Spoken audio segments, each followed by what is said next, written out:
ভোটের গণনার কয়েক ঘন্টা আগেই বড় জয় বাংলার ক্ষমতাসীন টিএমসি। গণনার কাজে রাখতে হবে রাজ্যের কর্মচারীদের। তৃণমূল কংগ্রেসের আর্জিকে সুপ্রিম কোর্টের স্বীকৃতি। সুপ্রিম কোর্ট তৃণমূল কংগ্রেসের আর্জি মেনে নিয়েছে। গণনায় থাকবেন রাজ্যের সরকারি কর্মচারীরাও। শুধুমাত্র একটি ভোটের গণনায় কেন্দ্রীয় কর্মচারীদের লাগানো হবে কেন, প্রশ্ন তুলেছিল তৃণমূল কংগ্রেস।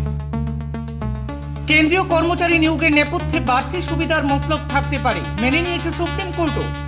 আগামী সোমবার অর্থাৎ 4 মে 5 রাজ্যের সঙ্গে পশ্চিমবঙ্গ বিধানসভা নির্বাচনের ভোট গণনা। ভোট গণনার সময়ে শুধু কেন্দ্রীয় সরকারি কর্মচারীদের যাতে রাখা না হয়, তাদের সঙ্গে যাতে রাজ্যের সরকারি কর্মচারীরাও থাকেন, তৃণমূল কংগ্রেসের তরফে সেই আর্জি জানানো হয়েছিল সুপ্রিম কোর্টে। আজ অর্থাৎ শনিবার এই শুনানির জন্য বিচারপতি PS নরসিমহা ও বিচারপতি জয়মাল্য বাগচির বিশেষ বেঞ্চ বড় সিদ্ধান্ত দিয়েছে। কোর্টের সেই সিদ্ধান্তে গণনার আগেই আরেক জয় পেয়ে উৎফুল্লিত ক্ষমতাশীল মমতা ব্রিগেড। তৃণমূলের তরফে এদিন আদালতে জানানো হয়, চিরাচরিত রেওয়াজ নেই, শুধুমাত্র একটি ভোটে কেন্দ্রীয় কর্মচারীদের কেন নিয়োগ করা হবে, এর নেপথ্যে কেন্দ্র বাড়তি সুবিধা নেওয়ার ধান্দা থাকতে পারে।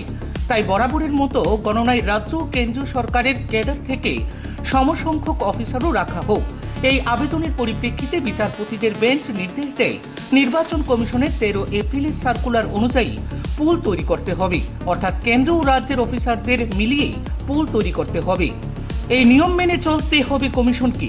এই নির্দেশে তৃণমূলের আবেগ কি স্বীকৃতি দেওয়া হলো বলে মত আইনজীবীদের একাংশেরও।